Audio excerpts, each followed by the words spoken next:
ಸಾಂಸ್ಕೃತಿಕ ನಗರಿ ಮೈಸೂರಿನ ಬಿಳಿಕೆರೆ ಸಮೀಪದ ಕೆರೆಯಲ್ಲಿ ಅನುಮಾನಾಸ್ಪದವಾಗಿ ಗರ್ಭಿಣಿ ಶವ ಪತ್ತೆಯಾಗಿದೆ. ಮೃತಳನ್ನ ವಿಜಯನಗರ ನಿವಾಸಿ 23 ವರ್ಷದ ಅಶ್ವಿನಿ ಎಂದು ಗುರುತಿಸಲಾಗಿದೆ.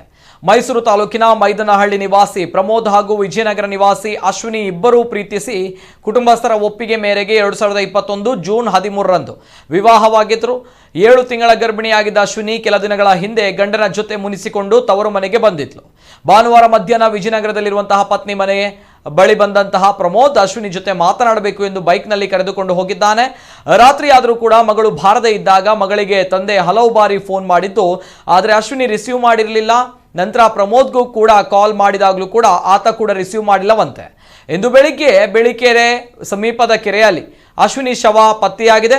ಸ್ಥಳಕ್ಕೆ ಬಂದ ಪೋಷಕರು ಮಗಳ ಶವ ನೋಡಿ ಇದನ್ನ ಆಕೆಯ ಗಂಡನೇ ಕೆರೆಗೆ ತಳ್ಳಿ ಕೊಲೆ ಮಾಡಿದ್ದಾನೆ ಎಂದು ಆರೋಪಿಸಿದ್ದಾರೆ.